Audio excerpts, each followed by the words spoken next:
Wir steigen gerade ein mit den Worten, die Jesus gesagt hat. Er ging damals im Tempel auf die Bühne, nahm die Schriftrolle des Jesaja hervor, das war ein Prophet im Alten Testament, der in Gottes Namen an die Menschen gesprochen hat, an das Volk Israel, und er liest folgende Zeilen. Er liest: Der Geist des Herrn ist auf mir, weil er mich gesalbt hat, Armen gute Botschaft zu verkünden.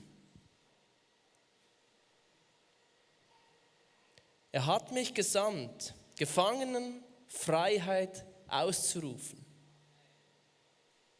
und Blinden, dass sie wieder sehen, Zerschlagene hinauszusenden in Freiheit, auszurufen ein angenehmes Jahr des Herrn. Und er sagt ihnen, diese Worte haben sich eben vor euren Augen erfüllt. Und ein Raulen geht durch die Reihen. Und es hat was begonnen. Mit dem Kommen von Jesus Christus kam das Reich Gottes auf diese Welt und hat seinen Anfang genommen. Und bis heute ist es hier und dehnt sich aus. Und bis heute sind Kirchen hier, wie wir, die sagen, wir wollen mehr von diesem Reich sehen. Und ich frage dich, ICF Basel, willst du mehr von diesem Reich sehen? Willst du mehr davon sehen? Willst du mehr von dem sehen, was wir hier aufgehängt haben, so wunderschön designt haben? Ich will mehr davon sehen. Nicht, weil unsere Kirche dadurch attraktiver wird oder weil die Gottesdienste, diese Celebration spektakulärer werden oder weil mehr Menschen kommen. Das ist alles richtig und gut. Das wird auch alles passieren, wenn es so ist.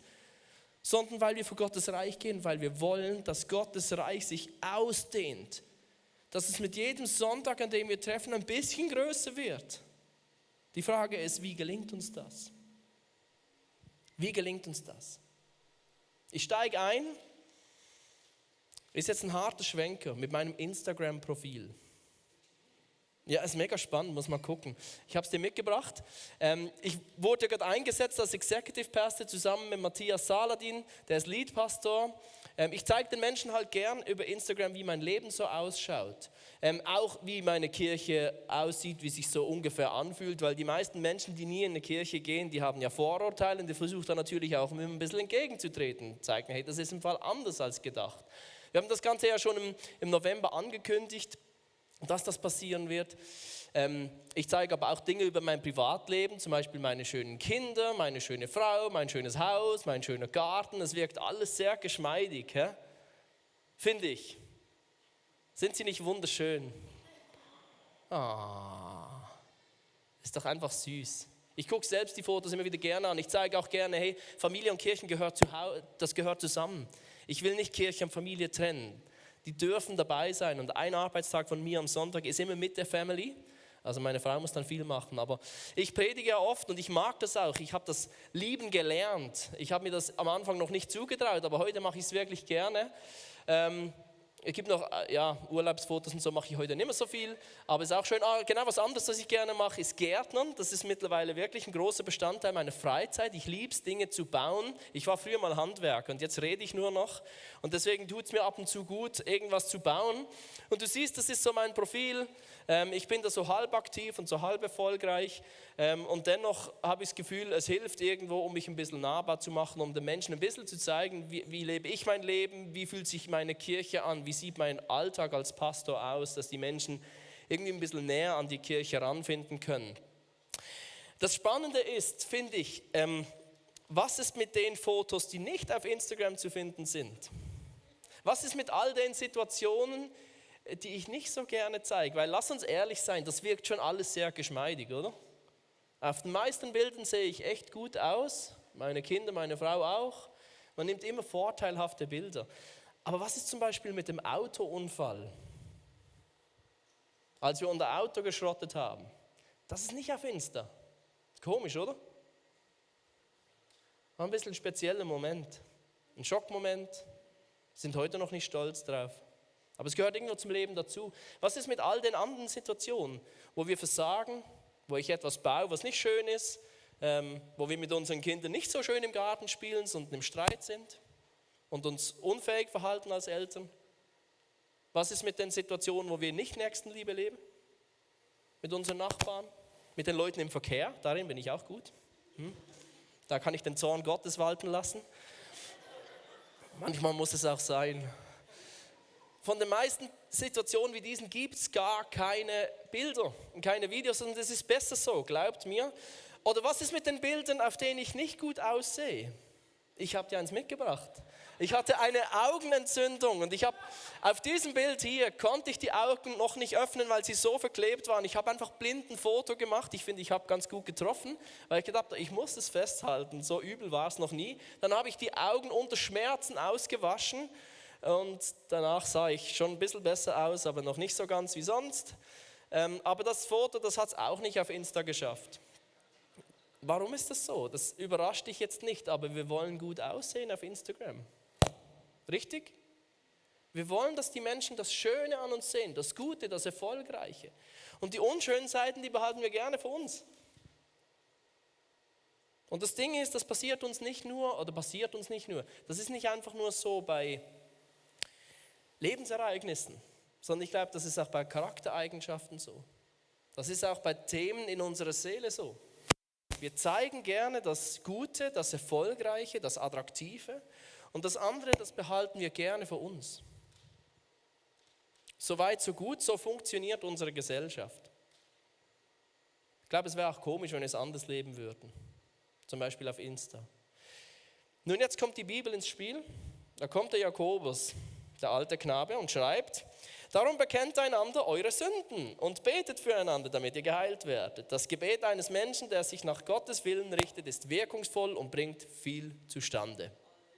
Halleluja, aber ich habe so keinen Bock drauf. Weißt du?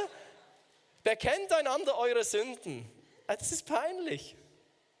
Macht das jemand wirklich gern hier?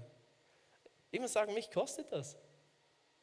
Die Dinge offen zu legen, die mir misslingen, gerade jetzt, wenn es so um das intime Zeug geht, was darum geht, wenn ich als Vater versage, wenn ich als Ehemann versage, wenn ich als Pastor versage und ich spüre, da sind Dinge in mir, die sind wirklich nicht schön. Das fällt mir nicht einfach, das offen zu legen. Er kann ja schon kommen und sagen, ja, bekennt einander eure Sünden, aber es kostet mich. Ich finde das peinlich. Mich kostet das wirklich was.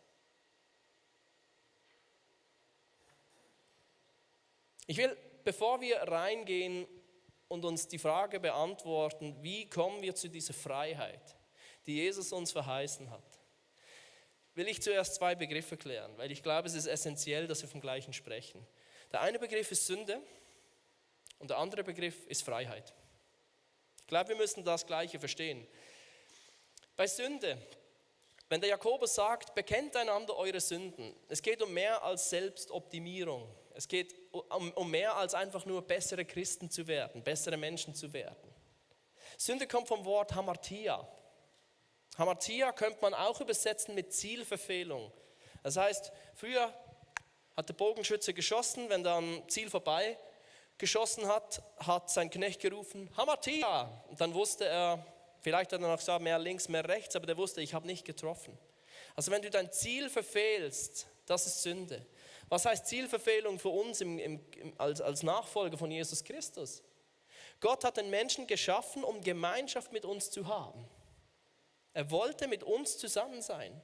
Und er hat das Paradies geschaffen, gab es Adam und Eva und hat in Gemeinschaft mit ihnen gelebt. Und dann haben sich Adam und Eva dafür entschieden, die Frucht zu essen, die sie nicht essen durften. Und so kam plötzlich Scham in die Beziehung zwischen Mensch und Gott rein und aus Nähe wurde Distanz. Sie mussten aus dem Paradies weg. Sie konnten nicht mehr nah bei Gott sein. Das war die Arbeit oder das Resultat der Sünde. Das Ziel ist immer noch das Gleiche. Gott will immer noch Gemeinschaft mit dir und mir. Deswegen hat er uns geschaffen. Sonst macht die ganze Sache keinen Sinn. Und deswegen hat er Jesus Christus auf die Erde geschickt, der zu uns gekommen ist, der all unsere Schuld, all unsere Sünde, die zwischen Gott und uns steht, am Kreuz besiegt und den Preis dafür bezahlt mit seinem Leben und hat Blut für uns vergossen, um uns reinzuwaschen. Das sagt die Bibel. Und nun können wir vor Gott treten, gerecht, ohne dass irgendetwas zwischen uns stehen würde. Und jetzt ist doch die Frage erlaubt, was ist denn jetzt mit dieser Sünde? Er hat sie mir vergeben, warum soll ich noch bekennen? Ist sie jetzt weg, vergeben und vergessen? Oder muss ich jetzt bekennen und rein werden? Kurz und knapp, Gottes Liebe dir gegenüber wird nicht kleiner, wenn du sündigst. Die bleibt. Wenn du Kinder hast, verstehst du das vielleicht? Dein Kind kann Mist anstellen, du liebst es immer noch, richtig? Du nervst dich vielleicht kurz, rufst kurz aus. Aber deine grundtiefe Liebe diesem Kind gegenüber geht nicht verloren. Wie größer ist Gottes Liebe zu uns Menschen, egal wie wir unser Leben leben. Aber der Punkt ist, Sünde macht uns unfrei. Sünde ist das, was uns von Gott wegführt. Zielverfehlung. Was uns aus dieser Gemeinschaft mit Gott wegführt, ist Sünde. Und so können die unterschiedlichsten Dinge in deinem Leben Sünde sein. Alles, was dich von dieser Gemeinschaft mit Gott wegführt, ist Sünde. Und jetzt gehen wir zum Begriff Freiheit. Was meint die Bibel mit Freiheit? Ich habe auf Google eingegeben, Freiheit. Weißt du, was kam? So ungefähr, du kannst tun und lassen, was du willst. Es gibt niemanden, der dich einschränkt. Du hast keine Grenzen. Du bist unbegrenzt, kannst dich frei bewegen. Nun, dich wird es nicht überraschen, dass die Bibel etwas anderes unter Freiheit versteht. Wir lesen eine Konversation zwischen Jesus und Juden. Da sagte Jesus zu den Juden, die ihm Vertrauen geschenkt hatten: Wenn jemand in meinem Wort bleibt, wenn ihr in meinem Wort bleibt, seid ihr wirklich meine Jünger. Und ihr werdet die Wahrheit erkennen. Und mit der Wahrheit meint er sich selbst. Er sagt ja, ich bin der Weg, die Wahrheit und das Leben. Also Jesus verkörpert die Wahrheit. Ihr werdet mich erkennen. Und die Wahrheit wird euch frei machen.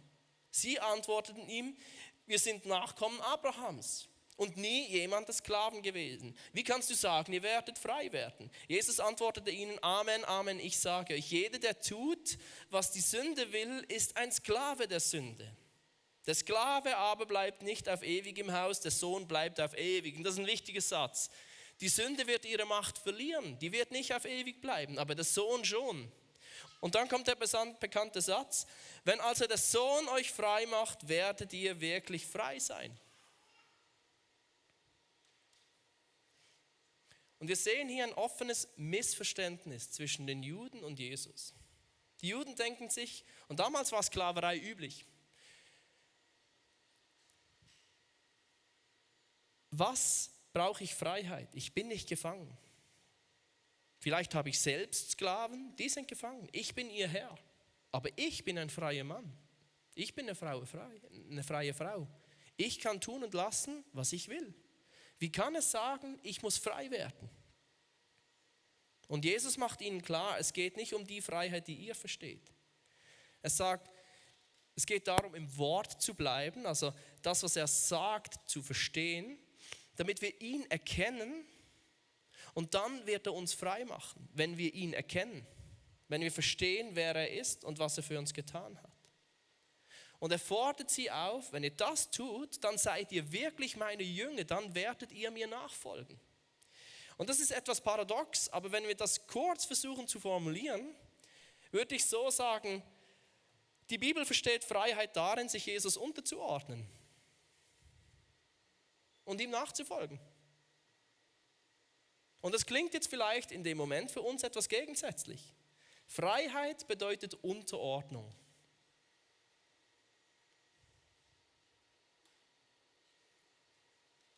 Wenn dein Verständnis von Freiheit ist, dass du deine eigenen Entscheidungen treffen kannst, dass du machen kannst, was du willst, dass du dein Leben grenzenlos leben kannst, ohne Regeln, dann muss ich dich enttäuschen, da redet die Bibel von einer anderen Freiheit. Und ich glaube, wir müssen uns auch der Illusion stellen, dass wir so oft glauben, wir sind unser eigener Chef. Weil wenn wir mal ganz ehrlich mit uns selbst werden, geht es gar nicht. Wir Menschen sind dienende Wesen, ob wir es wollen oder nicht. Wir können uns zwar benehmen wie Götter, aber wir bleiben dienende Wesen.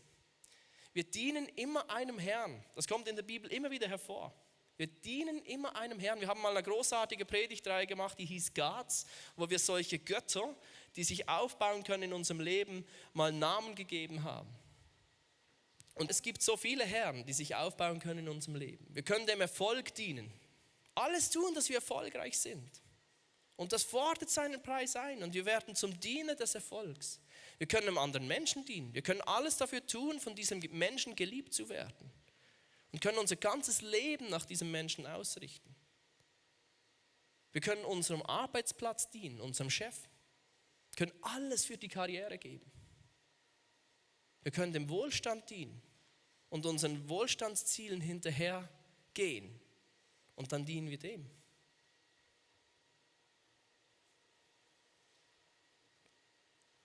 Wir alle ordnen uns einem Herrn unter. Und ich würde es so auf den Punkt bringen. Ich würde sagen, Freiheit bedeutet nicht, keinen Chef zu haben. Es bedeutet, einen Chef zu haben, der dich nicht unterdrückt, sondern freisetzt.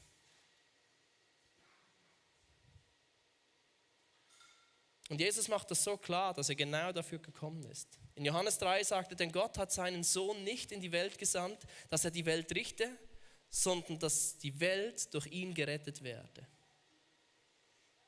Gott ist gekommen, um uns von der Sünde, von der Schuld zu befreien, für immer und ewig. Alles, was uns von Gott wegführt, will er aus uns wegnehmen und will uns davor retten, wenn uns das immer wieder gefangen nimmt. Und das war damals schon ein großes Missverständnis, dieses Thema. Wenn du die Gespräche zwischen Jesus und den Juden ein bisschen beleuchtest, nimmst du das immer wieder wahr. Die Juden waren damals unter dem Regime von Rom. Und Rom hat Israel unterdrückt. Und die Juden haben stark damit gerechnet, wenn dieser Messias, dieser Retter kommt, dann wird er uns aus den Klauen Roms befreien. Und alle sind davon ausgegangen, der wird das machen. Und dann kommt Jesus und tut das nicht. Und es war für viele so schwierig, Jesus zu erkennen und anzunehmen, weil er eben so anders war, als sie gedacht hätten. Ich finde, man sieht das so gut bei diesem Beispiel mit der Ehebrecherin. Ich weiß nicht, ob du das mal gelesen hast. Da wird eine Frau bei Ehebruch erwischt und die Pharisäer, die schriftgelehrten Juden, die zerren die Frau raus, schmeißen sie auf den Boden, greifen nach Stein und wollen sie steinigen, weil das will das Gesetz von Mose. Ehebruch muss direkt bestraft werden. Und sie holen Jesus dazu und sagen, Meister, jetzt sag mal, Gesetz des Mose, nimmst auch einen Stein? Und er guckt sie an und sagt ihnen, hey, der von euch, der keine Schuld in eurem Leben hat, der keine Sünde in eurem Leben hat, der soll den ersten werfen. Und ich kann mir die Situation ungefähr vorstellen, ich wäre so gerne dabei gewesen, wie jeder seinen Stein fallen lässt, zur Seite legt und weggeht. Und am Ende schaut Jesus die Frau liebevoll an, auf Augenhöhe und sagt ihr, hey, wer ist hier und verurteilt dich? Und sie sagt, niemand. Und er sagt, ja, ich auch nicht. Deswegen bin ich nicht hier. Also geh deines Weges, du bist frei und sündige nicht mehr. Lebe nun ein anderes Leben. Er ist nicht gekommen, um uns zu verurteilen. Er ist gekommen, um uns von dem zu befreien, was uns gefangen nimmt. Diese Verhaltensmuster aufzuzeigen und zu durchbrechen, die uns wegführen von dem Leben, was Gott für uns vorbereitet hat. Er ist gekommen, damit wir ein Beispiel haben, wie wir als Menschen ein Leben führen können, was Gott gefällt. Ihm ähnlich zu werden. Ein Leben, was letzten Endes Gottes Wesen widerspiegelt, damit die Menschen um uns herum verstehen können, wie Gott ist, weil sie uns sehen. Verstehst du? Paulus schreibt mal so an die Römer, wen Gott nämlich auserwählt hat, der ist nach seinem Willen auch dazu bestimmt, seinem Sohn ähnlich zu werden, damit dieser der Erste unter vielen Brüdern und Schwestern ist. Als Christ bist du dazu berufen, Jesus Christus ähnlicher zu werden. That's it. Und das Wesen Gottes wird sichtbar sein durch dein Leben. Und jetzt die Frage, wie ist denn Gottes Wesen? Und da gibt es so eine wunderschöne Stelle, die das alles so genial auf den Punkt bringt, im 1. Johannesbrief. Gott ist Licht. Bei ihm gibt es nicht die geringste Spur von Finsternis. Wenn wir behaupten, mit Gott verbunden zu sein, in Wirklichkeit aber in der Finsternis leben, lügen wir. Und unser Verhalten steht im Widerspruch zur Wahrheit. Wenn wir jedoch im Licht leben, so wie Gott im Licht ist, sind wir miteinander verbunden. Und das Blut Jesu, seines Sohnes, reinigt uns von aller Sünde. Wenn wir behaupten, ohne Sünde zu sein, betrügen wir uns selbst und verschließen uns der Wahrheit. Doch wenn wir unsere Sünden bekennen, erweist sich Gott als treu und gerecht. Er vergibt uns unsere Sünden und reinigt uns von allem Unrecht, das wir begangen haben. Was für ein genialer Bibelvers. Was für ein genialer Bibelvers.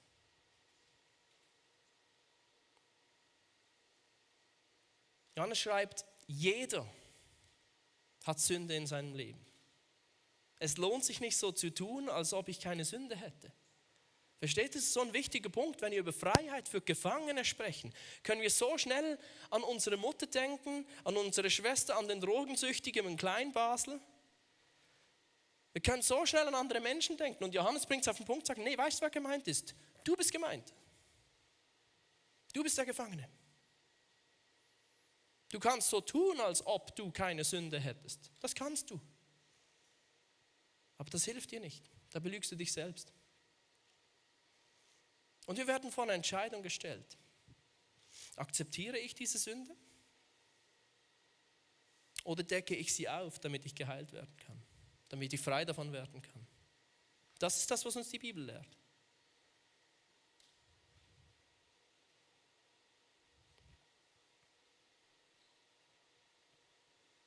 Und ich habe einen Stein aus meinem Garten mitgebracht. Meine Frau hat mir tapfer geholfen, den noch in unser Lastenfahrrad zu tragen. Andere Menschen wieder haben sich auch die Mühe gemacht, diesen auf diese Bühne zu stellen. Er ist wirklich schwer. Und ich habe gerade heute Morgen gesehen, als ich rauskam, dieser Frühlingsregen. Ich weiß, langsam ist genug. Ihr könnt gerne Amen rufen. Gehört. Aber er hat was Gutes. Er macht alles rein. Wenn ich in meinen Garten gehe, ist alles sauber. Es ist alles abgewaschen. Wenn meine Kinder mit Dreck gespielt haben, irgendwo was dran geschmiert haben, mit Kreide gemalt haben, was sie auch immer gerne draußen machen, es ist alles weg. Das Zeug ist sauber. Das ist rein. Alles weggespült. Wir alle haben solche Steine, richtig? Wenn wir in unseren Garten gucken, mach mal die Augen zu und schau in deinen Garten. Vielleicht ist es ein bisschen weird für dich, mach es trotzdem. Vielleicht will dir Gott gerade irgendwas zeigen. Wenn du mich jetzt anschaust, hast du deine Augen noch nicht geschlossen. Schau mal in deinen Garten. Hast keinen Garten, deinen inneren Garten. Hast du deine Steine gesehen? Die sind schön, da kann man sich draufsetzen. Hat auch was Dekoratives. Und jetzt schau dir meinen Stein an. Ich habe den mitgebracht. Und das Ding ist, der ist sauber. Außer auf einer Seite, richtig? Hast du schon mal einen Stein umgedreht im Garten? Sondrin, darf ich dich bitten, weil ich kann es nicht ganz allein, das Ding ist wirklich schwer. Ich zeige euch jetzt mal die Unterseite. Und Sondrin darf dir danach die Hand zeigen. Danke. Nicht unsere Kirche kaputt machen, gell? Danke, Sondrin. Seht ihr das? Das ist einfach, das ist real. Heute Morgen aus dem Garten genommen und hingelegt. Das ist schlammig, das ist ekelhaft, das ist nicht schön. Das ist wüst. Zu Hause waren noch ein paar Tierchen dran, Tierchen, die ich nicht gerne streicheln möchte. Käfer, Würmer, ekliges Zeug.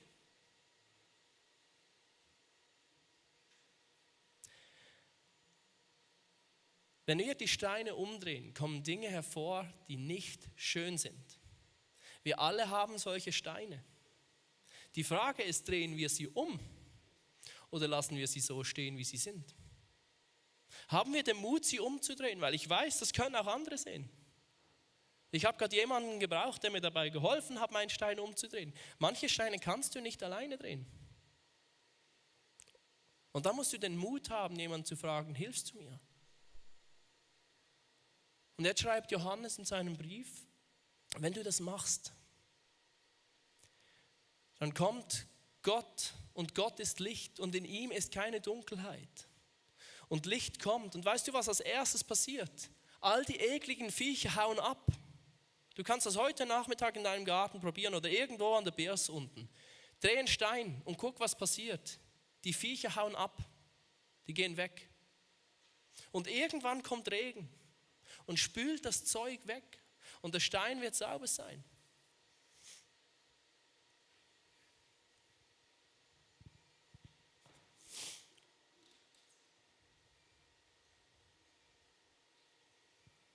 Was wäre, wenn in unserer Kirche ein Ort wäre, an dem wir einander nichts vormachen müssten? An dem wir nicht so tun müssten, als ob unsere Ehe gut wäre, wir unsere Erziehung mit den Kindern im Griff hätten, wir unser Leben im Griff haben, unser Zuhause schön aussieht, es uns immer gut geht, wir immer gut gelaunt sind. Wie wäre es, wenn hier ein Ort wäre, an dem wir echt sein dürfen? An dem wir sagen können, schau mal, das gehört auch zu mir. Weil ich weiß, ich bin geliebt. Ob ich sauber daherkomme oder schmutzig, spielt keine Rolle. Ich bin trotzdem geliebt. Was würde passieren, wenn wir hier alle Fassaden runterreißen könnten? Wenn wir einander nichts mehr vormachen müssten?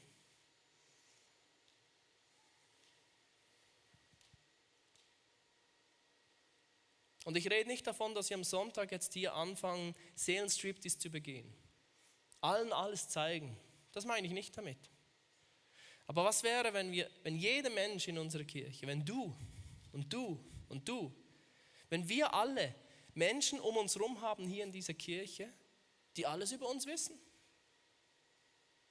Was wäre, wenn es normal wäre in unseren Small Groups, dass wir über die echten, miesen Dinge in unserem Leben sprechen und bei Gott nachfragen, ja und jetzt?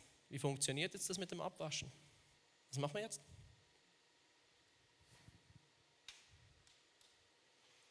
Ich glaube, wenn wir mehr Freiheit für Gefangene wollen,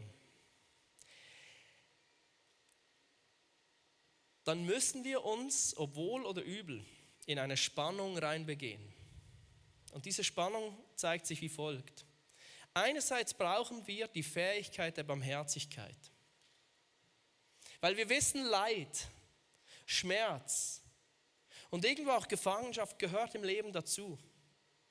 Oder bring mir irgendjemanden komplett freien Menschen hier auf die Bühne. Gibt es irgendjemanden, der sagen wird über sich, ich bin komplett frei? Einzig Jesus. Also sind wir dazu aufgefordert, uns in Barmherzigkeit zu üben. Und ich bin froh, konnten wir das in den letzten 10, 14 Jahren lernen. Und ich weiß, Ralf hat sehr viel damit zu tun, dass wir das lernen durften.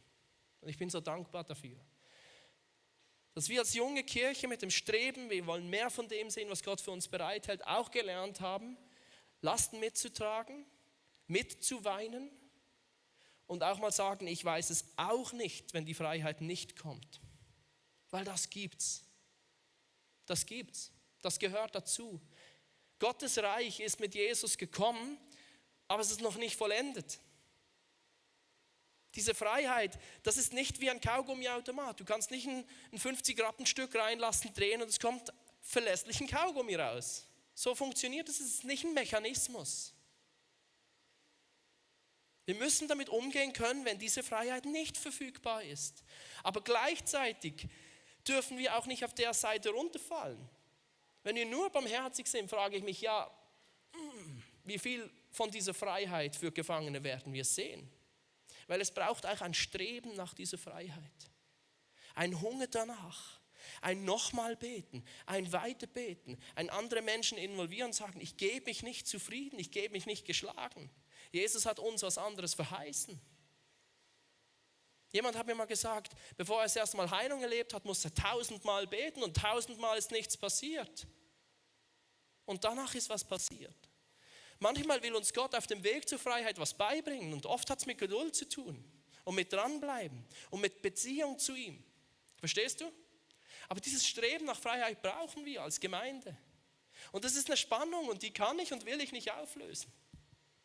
Wir brauchen die Fähigkeit von Barmherzigkeit, weil es kein mechanisches System ist.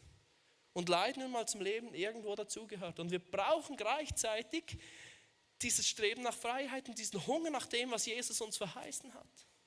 Und jetzt kannst du dich selbst fragen, auf welcher Seite oder wo in dieser Spannung bewegst du dich? Weil ich würde dir sagen, beide Seiten, wenn du dich am Rand befindest, sind ungesund. Du kannst sehr viele Menschen verletzen, wenn du unbarmherzig bist und nur nach der Freiheit strebst und sagst, bet nochmal, du glaubst zu wenig. Hast du vielleicht schon erlebt. Und es kann aber auch sein, dass du komplett da drüben bist und merkst, du betest gar nicht mehr für Freiheit, du betest gar nicht mehr für Heilung. Du hast den Glauben daran verloren. Und dieser Hunger in dir ist gar nicht mehr da. Und das ist das Schöne an der Gemeinschaft. Lass uns ehrlich sein, wo wir stehen in dieser Spannung. Weil wenn wir Menschen um uns haben, die auf der anderen Seite sind, dann hilft uns das, dann tut uns das gut. Das kann uns irgendwo in eine Balance reinführen. Das sind Dinge, die können wir lernen. Wir können lernen, in diese Mitte zu finden, damit es theologisch gesund ist. Und ich will dir eine Person vorstellen, die das, finde ich, so gut verkörpert. Melissa, komm doch zu mir auf die Bühne.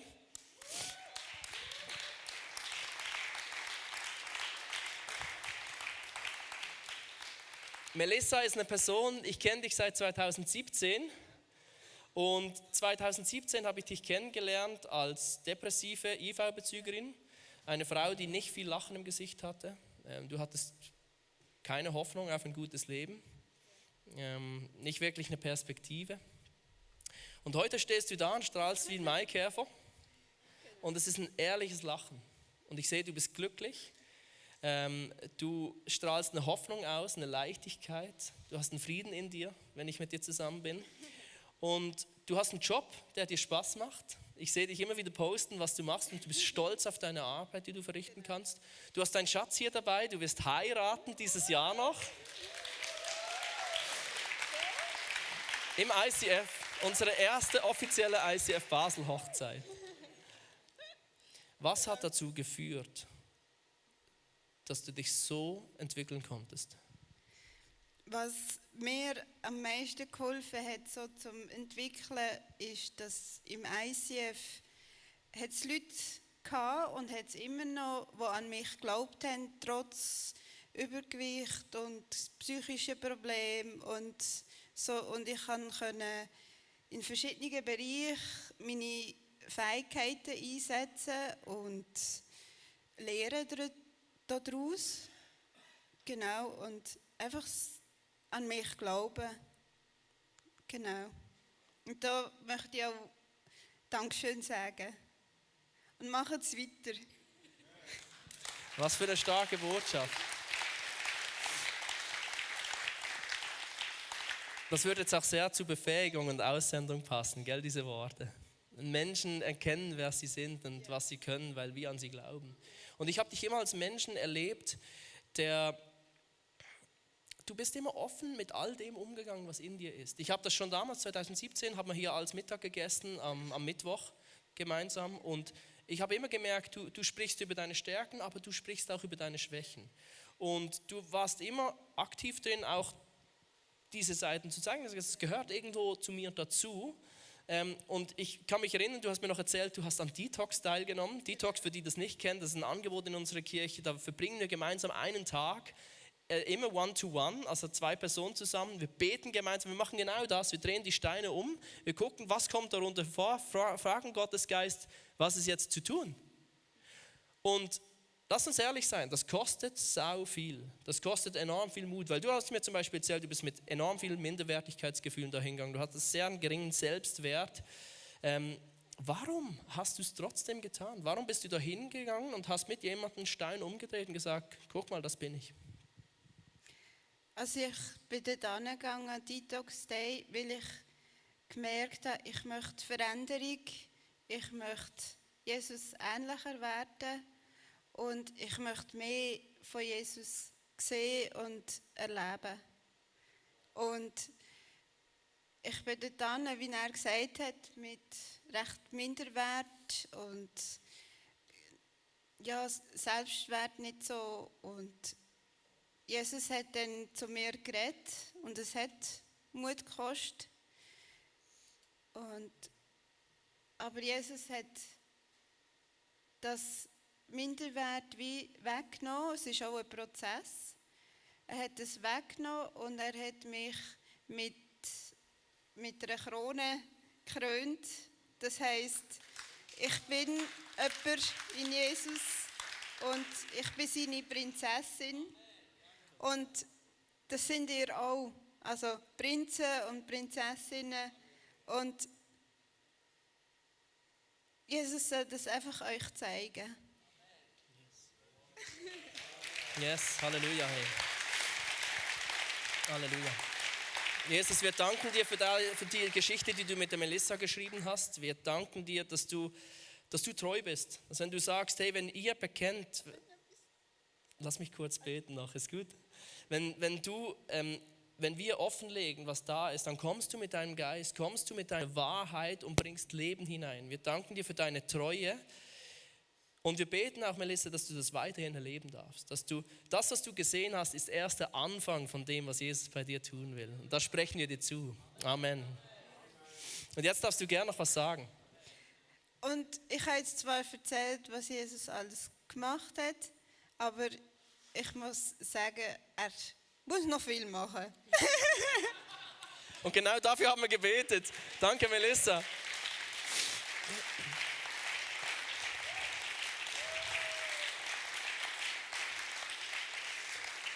Und genau da, Leute, kommt das zusammen. Jesus wirkt, es ist ein Hunger da nach dieser Freiheit, aber gleichzeitig ist nicht automatisch alles weg, alles gut. Es braucht weiterhin diese Fähigkeit der Barmherzigkeit, dass wir lernen, weiterhin Lasten zu tragen, weiterhin einzugestehen, wir haben diese Freiheit, nach der wir uns sehen, noch nicht vollends erreicht und werden sie wahrscheinlich in diesem Leben auch nicht erreichen. Aber der Hunger danach in dir, Melissa, der fasziniert mich und der steckt mich an. Wirklich, da bist du mir ein Vorbild. Und das finde ich, da bin ich dir so dankbar für. Und lern sie kennen, wenn du sie noch nicht kennst. Das ist eine echt tolle Frau und wird dich inspirieren. Und ich habe zum Ende meiner Predigt eine Einladung an dich ganz persönlich. Weil das, was wir uns wünschen, hat sehr stark mit einer Kultur hier in dieser Kirche zu tun. Ich bin überzeugt, wenn wir anfangen, unsere Steine umzudrehen, ja, es kostet Mut. Ja, wir machen uns verletzlich. Wir werden verletzt werden, das kann ich dir auch versprechen. Menschen werden sich falsch verhalten in diesem Prozess. Und doch wird das, was Gott in deinem Leben tun wird, größer sein als diese Verletzung. Und du wirst als Gewinner rausgehen, wenn du das machst. Lasst uns unsere Kirche proaktiv, indem wir selbst das machen, immer wieder unsere Steine umdrehen. Gott die Gelegenheit geben, das, was da dran ist, abzuwaschen, damit er seine Geschichten schreiben kann.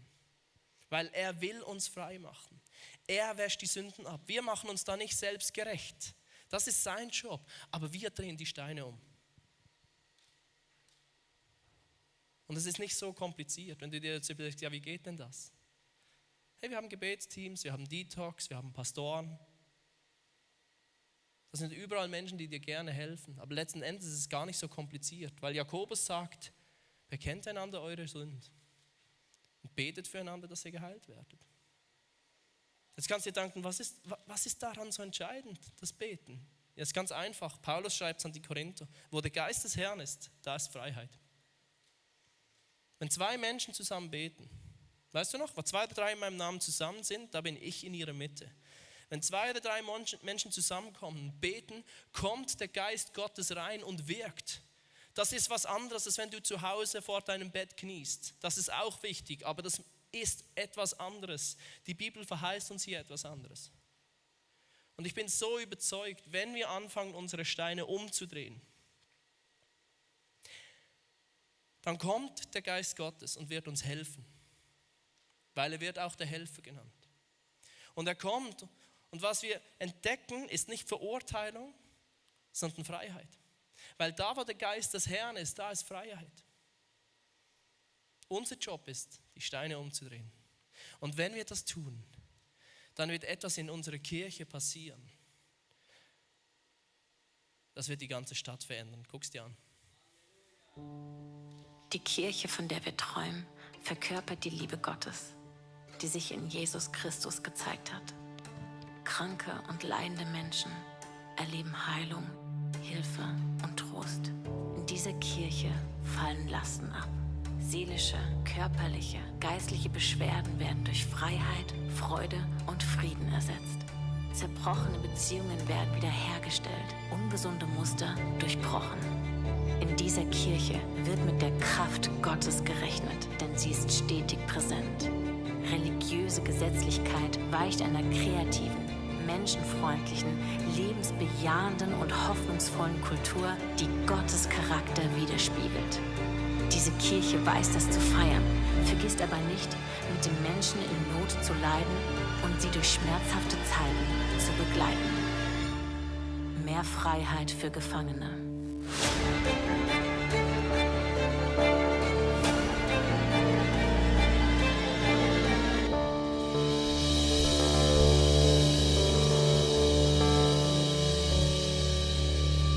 Darf ich dich bitten, aufzustehen mit mir?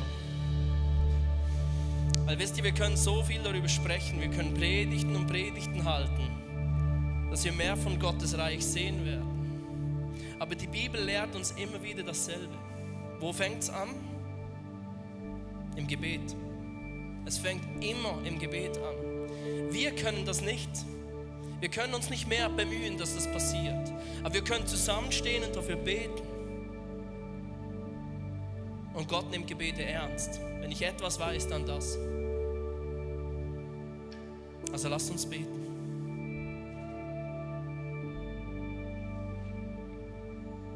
Herr, first of all beten wir für unsere Kirche. Wir wollen das sehen. Wir wollen sehen, wie du Ketten sprengst. Wir wollen sehen, wie du Krankheiten besiegst. Wir wollen sehen, wie Gefangenheiten ihr Ende finden und Sklaven frei werden.